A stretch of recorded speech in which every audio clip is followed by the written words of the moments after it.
अॼु पाण लतीफ़ फ़ननि जे बारे में जानकारी हासिल कंदासीं। अचो त ॾिसूं लतीफ़ फ़न चइजे छाखे थो। उहे फ़न जंहिं मां रूहानी आनंद या आत्मिक शांति प्राप्त थिए तिन खे लतीफ़ फ़न कोठिजे थो। सोनारो, राज़ो, लोहार, कुंभार, वाडो वग़ैरह बेशक कलाकार आहिनि, मगर इन्हनि जी कला ऐं कारीगरी रोज़मर्रा जी ज़िंदगीअ जे ज़रूरतनि जी पूराई करण लाइ आहे। इन करे इहे शरीर जा कलाकार चइबा। जिते इन्हनि शरीर जे कलाकारनि जी ज़रूरत आहे, उते दिलि, दिमाग़ ऐं उन्हनि खां घणो मथे आत्मा जे कलाकारनि जी घुर्ज पिणु आहे। दुनिया में सिर्फ़ शारीरिक सुख कोन घुर्जे, शारीरिक सुख खां मथे बि कुझु आहे जंहिंजी इंसान खे आदि जुगाद खां यानी शुरूअ खां बुख पे रही आहे। इहो आहे रूहानी सरवर यानी आत्मिक शांति। रूहानी सरवर हासिल कराईंदड़ 5 फ़न आहिनि।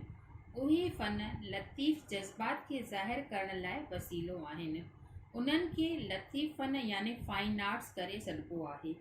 फ़न तहमीर, बुत तराशी, फ़न तस्वीर या चित्रकारी, फ़न मौसीक़ी या संगीत, कला ऐं साहित्य। अचो त ॾिसूं इन्हनि 5 फ़ननि में सभिनी खां वधीक सूक्ष्म ऐं सभिनी खां वधीक स्थूल कहिड़ो आहे।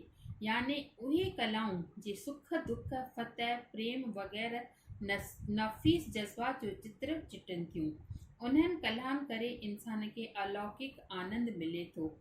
पुट जे जनम ते प्राप्त थींदड़ आनंद या लॉटरी हासिल थियण करे आनंद, इहे सभु मिथ्या ई मिथ्या आहिनि ऐं घणो वक़्तु जटाव नथा कनि। लेकिन लतीफ़ फ़न मां मिलंदड़ आनंद घणो करे ज़मान ऐं मकान जूं हदूं ओरांगे वञे थो। इन्हनि कलाउनि में नित नवाण आहे। इहो अक्सर ॾिठो वियो आहे त वक़्तु उन्हनि फ़ननि मां रस ऐं जस नाबूद करण में असफल साबित थियो आहे ऐं वरी का ख़ासि जॻह या को ख़ासि मुल्क उन्हनि कलाउनि ते पंहिंजो अकेलो अधिकार रखे नथो सघे।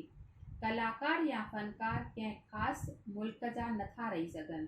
जीअं त शेक्सपियर जेतिरो इंग्लैंड जो आहे, ओतिरो हिंदुस्तान जो ऐं ॿिए कंहिं मुल्क जो। कालिदास, तुलसीदास या शाह लतीफ़ हिंदुस्तान जा ई न, बल्कि दुनिया जे सभिनी मुल्कनि जा आहिनि। महादेवी वर्मा हिकु हंधि कलाकार हिकु हंधि लिखियो आहे त जंहिं नमूने असीं आकाश जे तारनि खे ॻणे विराहे नथा सघूं, तीअं बादलनि खे तोरे या वंडे बि नथा सघूं। ठीकु अहिड़ीअ तरह कलाकारनि जी विर्छ बि नामुमकिन आहे। उहे जेतिरे हिकिड़े मुल्क जा हूंदा, ओतिरे ई ॿिया मुल्क जा पिणु हूंदा। अचो त ॾिसूं इन्हनि 5 फ़ननि में कहिड़ो सभ खां वधीक उत्तम फ़न आहे। आख़िर 5 फ़न या कलाऊं त हिक जेतिरियूं उत्तम न थियणियूं आहिनि। 5 आङुरियूं कीअं बराबरि थींदियूं। किन विद्वाननि जो चवणु आहे त फ़न तहमीर सभ खां घटि दर्जे जो आहे। शाहजहां पंहिंजी बेगम मुमताज़ जे प्रेम जे मुमताज़ जज़्बे खे ज़िंदा रखण लाइ ताजमहल ठहिरायो, पर उन जे ठहण में घणी ज़रूरत स्थूल पदार्थनि जी पई। संगमरमर, मिट्टी, घारो, छेणो वग़ैरह वग़ैरह स्थूल पदार्थनि जी ज़रूरत पई। जंहिं कला में मूल आधार जेतिरो घणो, उहा कला ओतिरा ई घटि दर्जे जी लेखी वञे थी। जंहिं कला में जेतिरी सूक्ष्मता आहे, ओतिरी आला दर्जे जी थिए थी। इन तनक़ीदी उसूल मूजिबि फ़न तहमीर इन्हनि 5 फ़ननि में घटि दर्जे जो लेखियो वेंदो आहे ऐं वरी उहे फ़ल्कबोस इमारतूं ज़माने जे मज़बूत हथनि खां सही वसालियूं नथियूं बचनि। इंसान जे भावनाउनि जो इज़हार बुत तराशी बि थिए थो।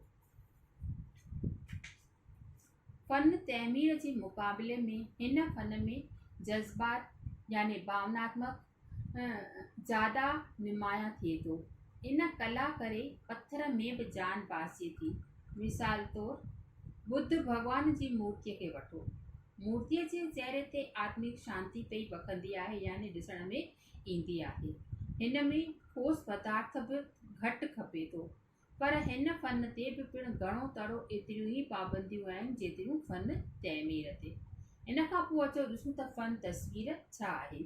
फ़न तस्वीर या चित्रकारी मथियनि 2 कलाउनि खां ठोस आधार जो घटि मुहताज आहिनि। चित्रकार रंग ऐं बुर्श सां पंहिंजिन भावननि खे रूप ॾिए थो। तैमीरी फनकार जी इमारत खे ऐं बुत तराश जी बुत या मूर्तीअ खे ढेग वेकर या थोल ॾिए थो, पर चित्रकार जे चित्र खे फ़क़ति ढेग ऐं वेकर थिए थी ऐं थोल जे बराबरि थींदी आहे। लेकिन इन फ़न में बि ॾिसूं त नुमाइंदगी यानी पेशगी पूरे कमाल ते थी नथी पहुचे।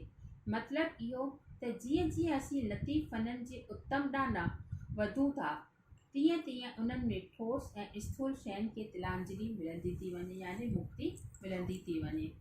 उन खां पोइ अचो ॾिसूं त फ़न तैमीर छाखे थो चइजे। फ़न तैमीर बुत साज़ी ऐं चित्रकारी इन्हनि टिनी फ़ननि खां फ़न मौसीक़ी ऊचे दर्जे जो आहे। उन में आवाज़ जो लाह चाड़ ई ठोस आधार आहे।